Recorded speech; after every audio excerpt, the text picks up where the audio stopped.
एक एक सब्जी को प्यार से उगाना और फिर बड़े ही प्यार से पूरी थाली तैयार करना। जी हाँ दोस्तों, आज आपके लिए लेकर आई हूँ ऑर्गेनिक सब्जियों से बनी हुई घर की थाली। साथ ही आपके साथ मंचाओ सूप की भी रेसिपी शेयर करने वाली हूँ, वो भी घर की सब्जियों से बनी हुई। तो यहाँ पर जो सब्जियां आज मैं हार्वेस्ट करके लेकर आई थी, तो थोड़ी थोड़ी क्वांटिटी में थी। मैंने यहाँ पर सारी सब्जियों की जो छोटी छोटी सी रेसिपीज हैं बहुत ही सिंपल तरीके से शेयर की है। अच्छी लगे वीडियो तो लाइक जरूर कर दीजिएगा। मंचाओ सूप बन रहा है, लेकिन जो शुरू का क्लिप था वो मुझसे थोड़ा मिस हो गया, तो मैंने तेल में अदरक और लहसुन का तड़का लगाया था और उसके बाद से प्याज डाला। प्याज को ज्यादा गोल्डन नहीं करना होता है। उसके बाद से जितनी भी मिक्स सब्जियां हैं, जैसे मेरे पास थी बीन्स, पत्ता गोभी और गाजर, ये सारी चीजें मैंने डाली है। उसके अलावा मैंने नूडल्स को बॉयल करके और फिर तेल में डीप फ्राई करके रखा है। इसे मंचाओ सूप के ऊपर डालते हैं तो खाने में बहुत ज्यादा टेस्टी लगता है। ये नॉर्मल नूडल्स होते हैं जो मार्केट में मिलते हैं, जिससे हम लोग चाउमीन वगैरह बनाते हैं। बस इसको हमें अच्छे से बॉयल करना होता है और कॉर्नफ्लोर लगाकर डीप फ्राई कर देना होता है। अब यहाँ पर सब्जियां जब हल्की सी क्रंची सी हो जाए, तब यहाँ पर हम डालेंगे सोया सॉस। सोया सॉस जैसे मैंने एक ढक्कन डाला है, तो सब्जियों के अकॉर्डिंग ही सारी चीजों की क्वांटिटी होती है। तो यहाँ पर जो सब्जियां हैं वो आप देख रहे हैं कि कितनी है। और पत्ता गोभी, गाजर और बीन्स के अलावा मैंने यहाँ पर और कुछ नहीं डाला है, क्योंकि मेरे पास घर में यही सब्जियां थी। बीन्स भी मैंने घर में उगाई जो थी ऑर्गेनिक, वही डाली है। थोड़ा सा टोमेटो सॉस डालेंगे, काली मिर्च का पाउडर डालेंगे और नमक डालेंगे। नमक आप थोड़ा सा ज्यादा ही लीजिए, क्योंकि पानी पड़ने के बाद सूप की क्वांटिटी बढ़ जाती है। तो यहाँ पर सारी चीजों को थोड़ा सा फ्राई करेंगे। अगर आपके पास चिली सॉस है तो वो ले सकते हैं। आज मेरे पास चिली सॉस नहीं था, तो मैंने यहाँ पर काली मिर्च का पाउडर थोड़ा ज्यादा कर दिया है, जिससे इसमें तीखापन आ जाए। इसके बाद से हम डालेंगे सूप को बॉयल देने के लिए पानी। पानी को आप थोड़ा सा गर्म करके डालें, जिससे सूप फटाफट से बॉयल हो जाता है। पानी अभी कम है, इसका डबल लगभग मैंने पानी डाला था, तो अभी मैं पानी बढ़ा दिया है मैंने, और आप देख रहे हैं अभी हमारी सूप की क्वांटिटी इतनी है। तो सूप का पानी शुरू में ज्यादा ही रखना होता है। अब इसके बाद से 10 मिनट इसको मीडियम फ्लेम पर पकाएंगे। और इधर मैंने क्या किया है, कॉर्नफ्लोर निकाल लिया है एक डब्बे में, और कॉर्नफ्लोर मैंने लिया है 2 से 2.5 चम्मच। इसमें हम हल्का सा गर्म पानी डालकर और कॉर्नफ्लोर का एक स्लरी टाइप का तैयार कर लेते हैं। अब इसके बाद से इधर सूप हमारा पक रहा है। तो सूप जब पक रहा है तो इसे पकाते हुए 10 मिनट हो चुके हैं। 10 मिनट के बाद जो कॉर्नफ्लोर का घोल हम तैयार करेंगे, उसको डालने का टाइम आ जाता है। तो यहाँ पर देखिए, अभी कॉर्नफ्लोर वाले इसमें मैंने थोड़ा सा पानी लिया है और अच्छे से चम्मच से फटाफट से मिला लेते हैं, क्योंकि कॉर्नफ्लोर जो होता है अगर इसको तुरंत चलाया ना जाए तो इसकी गुठलियां सी बनने लगती हैं। अभी यहाँ हमारा जो सूप है, यानी कि सब्जियां जो है अच्छे से पक चुकी हैं। अब इसके बाद से हम डालेंगे कॉर्नफ्लोर वाला घोल। कॉर्नफ्लोर से जो हमारा सूप है वो बहुत ही बढ़िया से गाढ़ा हो जाता है। अगर आपको लगे कि सूप गाढ़ा नहीं हो रहा है इतने कॉर्नफ्लोर में, तो आप बाद में थोड़ी सी क्वांटिटी में और घोलकर इसमें मिक्स कर सकते हैं। तो यहाँ पर कॉर्नफ्लोर डालने के बाद ही सूप हल्का सा गाढ़ा होना शुरू हो चुका है। और कॉर्नफ्लोर डालने के बाद आप इसको लगातार चलाइए, नहीं तो क्या होता है कि इसकी गुठलियां जल्दी जल्दी बनने लगती हैं। इसको डालने के बाद कम से कम 2 मिनट आप इसे लगातार चलाते रहिए, और इसी टाइम पे ये कितना गाढ़ा होना चाहिए उसका भी आइडिया आपको लग जाता है। ये देखिए, तो बहुत ही बढ़िया सूप लगता है मंचाओ सूप दोस्तों।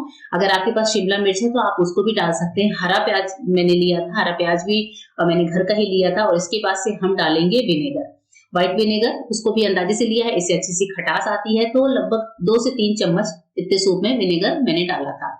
अगर आपको खट्टा ज्यादा पसंद है तो आप विनेगर की मात्रा बढ़ा सकते हैं। सूप अभी हमारा गाढ़ा होने लगा है।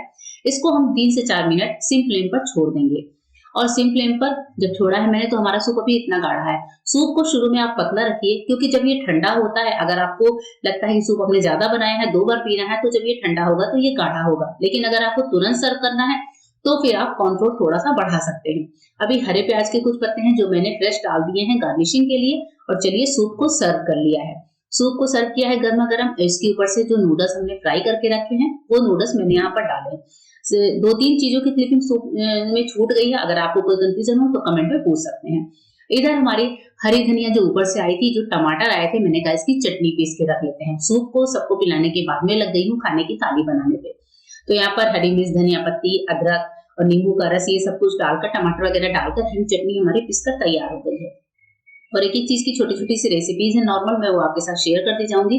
चटनी को पीस कर अलग रख देते हैं। अब यहाँ पर मैं छोक रही हूँ आलू और सेम की सब्जी, जिसमें मैंने हरी मिर्च, अदरक और जीरे का तड़का डाला था। तेल थोड़ा सा मैं कम ही रखती हूँ सब्जियों में। और छोटे वाले आलू जो आते हैं, बेबी पोटैटो, उनको छिलके समेत ही डाला है। सेम के साथ बेबी पोटैटो जो होते हैं, उसकी जो सब्जी होती है साथ में, वो बहुत ज्यादा टेस्टी लगती है। तो सेम को क्या करेंगे, आलू सेम को अभी फ्लेम को हाई करेंगे और आलू सेम को इस तरह से खोलकर एक बार फ्राई होने देते हैं। 3 से 4 मिनट हम इसको फ्राई करेंगे। जब आपको लगे कि सब्जी नीचे से कढ़ाई में चिपकने लगी है, तब टाइम आता है जब हम इसमें डालेंगे कुछ पिसे हुए मसाले। तो मसालों में रेगुलर मसाले ही जाते हैं, जैसे कि लाल मिर्च का पाउडर है, थोड़ा सा हल्दी का पाउडर और नमक है टेस्ट के अकॉर्डिंग। बहुत ज्यादा मसाले मैं आलू सेम की सब्जी में नहीं डालती हूँ। आप चाहें तो धनिया वगैरह डाल सकते हैं। मैंने बहुत थोड़ा थोड़ा सा देखिए हल्के से मसाले छिड़के हैं, धनिया पाउडर मैंने नहीं डाला है। सारी चीजों को मिलाकर हम यहाँ पर लगाएंगे ढक्कन और आलू सेम को कुक होने तक 5 मिनट के लिए पका लेंगे। 5 मिनट में सब्जी पक गई है। इसी बीच में मेरे पास थोड़ा सा टमाटर था कटा हुआ, वो मैंने थोड़ा सा डाला था और मैं डाल रही हूँ थोड़ा सा अमचूर का पाउडर। रेसिपीज जो मैंने शूट करी दोस्तों, वो सिंपल ऐसे शूट करी कि आपको मैं वीडियो लंबा करके नहीं दिखाने वाली थी। मैंने सोचा था कि छोटी छोटी सी रेसिपीज हैं जो आपको इस तरह बनाते दिखाते ही समझ में आ जाएंगी। सेम की सब्जी को फिर से थोड़ा सा फ्राई किया और उसके बाद से डाली है हरी धनिया की पत्तियां। और आप यकीन नहीं करेंगे, जब हम ऑर्गेनिक सब्जियां अपने घर से ही हार्वेस्ट करते हैं तो इतना अच्छा लगता है, इतना प्यार इनमें छुपा होता है कि इसका जब भी मैं खाना बनाती हूँ ना, तो मुझे बहुत ज्यादा खुशी होती है। अब आलू सेम की सब्जी के बाद नंबर आया है शलजम की सब्जी का। शलजम भी हमने घर पर उगाए हैं और शलजम को उगाना बहुत ही आसान होता है। अगर आप चाहें तो मैं अपनी हार्वेस्टिंग की और क्या चीज मैं कैसे उगाती हूँ उसकी वीडियोस आप सभी के साथ शेयर कर सकती हूँ, अगर आप लोग चाहें तो यहाँ पर देखिए शलजम है और उसके छिलके में उतार लेती हूँ, क्योंकि शलजम के छिलकों में होती है हल्की सी खराश, जो कि खाने में उतनी अच्छी नहीं लगती है। और आज मैं शलजम के साथ मटर डालकर इसकी बहुत ही टेस्टी सी सब्जी बनाने वाली थी। शलजम को काट कर अच्छे से वॉश कर लिया, इसके बाद से इसके अकॉर्डिंग कितना मटर चाहिए थोड़ा सा 1-1.5 मुट्ठी मैंने डाल लिया। और यहाँ पर शलजम की सब्जी के लिए मैंने प्याज का तड़का दिया है, तो एक बारीक प्याज का तड़का दिया है। आप चाहें तो जीरा भी थोड़ा डाल सकते हैं। शलजम और मटर को डाल दिया है प्याज के बाद। मैं मोस्टली सूखी सब्जियां ऐसे ही बनाती हूँ, मसाले जो होते हैं वो मैं बाद में डालती हूँ। पहले मैं सब्जी को कोशिश करती हूँ कि 1 से 2 बार चलाकर फ्राई कर ली, इससे शलजम की जो खराश है वो निकल जाती है। शलजम की सब्जी हर किसी को पसंद नहीं होती है, लेकिन अगर किसी को पसंद होती है तो बहुत ज्यादा ही वो लोग खाते हैं। जैसे मेरे हस्बैंड को बहुत पसंद है, तो मैंने ये सब्जी स्पेशली उन्हीं के लिए बनाई थी। शलजम मटर के बाद कुछ पिसे हुए मसाले हैं और कटा हुआ टमाटर है, वही बेसिक मसाले नमक के साथ, और एक कटा हुआ टमाटर, इनको डाल दिया है। अब मैं क्या करूंगी, इसको ढककर सेम फ्लेम पर पकाऊंगी। शलजम जो है उसको मैंने छोटे टुकड़ों में काटा है, तो गलाना आसान है। आप बड़े टुकड़ों में काटें तो सब्जी को प्रेशर कुक कर लें। अभी यहाँ पर ढक्कन लगा दिया था और देखिए टमाटर और शलजम सब बहुत ही बढ़िया तरीके से गल चुकी है। और ये सब्जी इतनी ज्यादा टेस्टी बनी थी कि मैं आपको क्या बताऊं, बहुत ज्यादा टेस्टी। इवन जब मैं शलजम नहीं खाती पर मैंने ये सब्जी टेस्ट करी थी। इसके बाद से थोड़ा सा गरम मसाले का पाउडर और थोड़ी सी कसूरी मेथी, और जो हरी धनिया है वो तो मैं हर सब्जी में यूज करती हूँ, चाहे मैंने कसूरी मेथी डाली हो या फिर नहीं डाली हो। तो इसके बाद से बस हरी धनिया की पत्तियां और हमारी शलजम और मटर की सब्जी भी बनकर तैयार है। इसके बाद से जो सब्जी की रेसिपी मैं शूट करूंगी वो है सोंगरी की सब्जी, जिसे कुछ लोग मूंगरी बोलते हैं, मोंगरी बोलते हैं या फिर सोंगरी भी बोलते हैं। तो यहाँ पर देखिए हमारे किचन गार्डन से निकली हुई सोंगरी भी है, जो अभी फलियां कुछ छोटी छोटी थी पर मैंने तोड़ लिया था, क्योंकि ये दिखने में बहुत ज्यादा मतलब काटने में सॉफ्ट होती है। तो इसको कैसे काटती हूँ चलिए दिखाती हूँ। इसमें हम क्या करेंगे, जो सोंगरी के नीचे वाला हिस्सा होता है कभी कभी वो बहुत ज्यादा कड़क होता है, तो उसको हल्का सा काट कर अलग कर लीजिए। और उसके बाद से आप सोंगरी को नॉर्मल छोटे छोटे पीसेस में चॉप कर लीजिए। ऊपर के हिस्से में अगर नाका वगैरह है तो उसको निकाल लीजिए। तो इस तरीके से हम सारी सोंगरी को काट लेते हैं। सोंगरी की जो सब्जी होती है वो हमारे घर में बनती है आलू के साथ, मतलब बिना आलू के सोंगरी की सब्जी कोई नहीं खाता। तो मैंने सोंगरी के साथ थोड़े से आलू का भी इस्तेमाल किया है और बहुत ही सिंपल तरीके से लगभग ऐसे ही सूखी सब्जी मैंने सोंगरी की बनाई थी।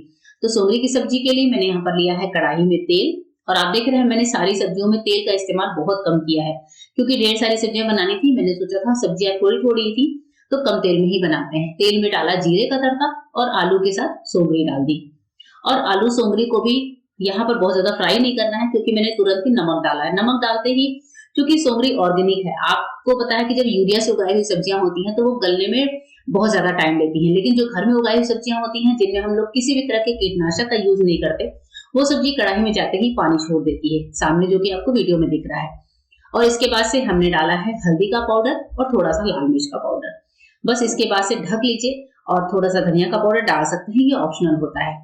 अच्छे से मिलाएंगे और एक बार इसको ढककर आलू के गलने तक पका लेंगे। जो सोंगरी होती है वो तो फटाफट से गल जाती है, लेकिन आलू जो है हमारे वो थोड़ा सा गलने में तो टाइम लेते हैं। तो 3-4 मिनट के लिए आप इसको ढक दीजिए और ढककर सिम फ्लेम पर पकाइए। ध्यान रखेंगे फ्लेम को सिम रखेंगे।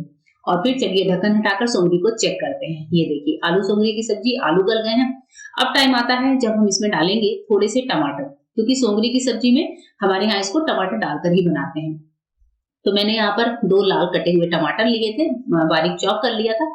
टमाटर डालने के बाद मैं क्या करती हूँ कि इसको वापस से एक बार ढक्कन लगाकर 2 मिनट और पकाती हूँ, जिससे कि आलू, सोंगरी और टमाटर सभी कुछ आपस में अच्छे से मिक्स हो जाए। तो एक बार वापस से मैं ढक्कन लगाऊंगी और ढक्कन लगाने के बाद टमाटर बहुत अच्छे से सॉफ्ट हो जाते हैं। ये देखिए टमाटर सॉफ्ट हो जाते हैं। बस आलू, सोंगरी इसकी सब्जी को थोड़ा सा आप चाहें तो फ्राई कर सकते हैं, और ऊपर से अगर आप खट्टा ज्यादा पसंद हो तो इसमें अमचूर का पाउडर भी डाल लीजिए। हमारे यहाँ खट्टा ज्यादा खाते हैं सब्जी में, तो मैं मोस्टली हर सूखी सब्जी में थोड़ा थोड़ा अमचूर पाउडर का इस्तेमाल करती हूँ। ये देखिए आलू गल चुके हैं, आलू सोंगरी की सब्जी बनकर तैयार है।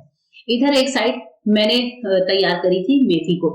मेथी को मैंने धुलकर और बस पानी के साथ पीस लिया था मिक्सी के जार में। तो ये हमारी मेथी, जिसका हम बनाने वाले हैं साग।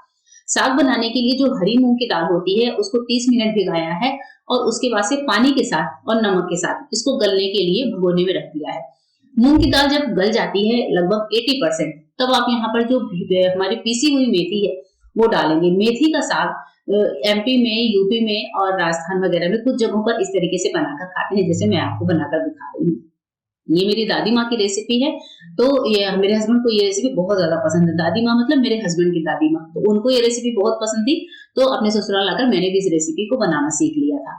और मेथी डालने के बाद इसको 10 से 15 मिनट सिम फ्लेम पर पकाते हैं। उस समय आप देखेंगे तो मेथी का कलर चेंज हो जाता है और मेथी और दाल सभी कुछ अच्छे से घुल जाते हैं। उस टाइम पर आप मक्के के आटा, गेहूं का आटा या फिर बेसन, किसी भी चीज को 2 चम्मच घोलकर पानी के साथ रख लीजिए। जैसे साग में डालते हैं, आपने देखा होगा, एक हाथ से डालना और एक हाथ से चलाना। इससे मेथी की सारी कड़वाहट निकल जाती है और साग गाढ़ा भी हो जाता है। तो यहाँ पर इसको मक्के के आटे को डालने के बाद मैं इसको लगातार चला रही हूँ, जिससे इसमें गुठलियां ना बने। इसे वापस से हम 5 से 7 मिनट और पकाते हैं। और इधर साग का मैं तड़का तैयार कर रही हूँ। ये तड़का देशी घी में ही होता है, देशी घी में ही इसका तड़का लगाते हैं। घी अच्छे से गर्म हो गया है, तब हमने डाला है जीरा। अच्छे से डालेंगे, मतलब पूरा बड़ा चम्मच भर के मैंने डाला है। जीरे के साथ हम डालेंगे हींग।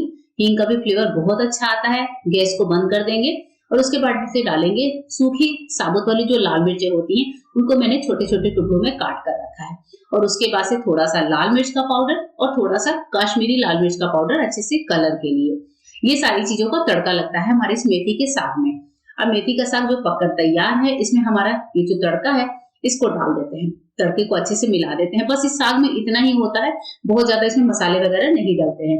इस साग के साथ आप रोटी इजीली खा सकते हैं, स्पेशली बाजरे की रोटी बहुत ज्यादा अच्छी लगती है इसके साथ, बाजरे की रोटी। और मेरे घर में जब भी मेथी का साग बनता है तो बाजरे की रोटी हम जरूर बनाते हैं। तो यहाँ देखिए हमारे ये मेथी का साग बनकर तैयार है। आप चाहें तो इसको थोड़ा और गाढ़ा भी कर सकते हैं, मैंने इसको थोड़ा पतला रखा है। और इधर जो मैं मूली लेकर आई थी, उस मूली को घिसकर उसके पत्तों के साथ काटकर नमक लगाकर हमने रख दिया था, क्योंकि हम इसे बनाने वाले थे मूली के पराठे। क्योंकि बच्चे बाजरे की रोटी नहीं खाते, तो हमने सोचा कि बच्चों के लिए मूली के पराठे बनाते हैं। आटे में इधर हरी मिर्च, अजवाइन, थोड़ी सी नमक और अदरक घिसकर, ये सारी चीजें आप डाल सकते हैं। हरी मिर्च भी डाल सकते हैं, आपके टेस्ट के ऊपर है। और मूली के पत्ते, उनको अच्छे से पानी निचोड़कर यहाँ पर मैंने डाल दिया है। अब इसके बाद से मैं क्या करती हूँ कि जो पानी होता है उसको मैं फेंकती नहीं हूँ, क्योंकि अभी जो मूली को हम निचोड़ लेते हैं तो मूली बहुत ज्यादा ड्राई सी हो जाती है। जब हम इसे आटे में मिलाते हैं तो कभी कभी तो ऐसा होता है कि मूली ढंग से मिक्स ही नहीं होती, मतलब आटा बिल्कुल ड्राई हो जाता है।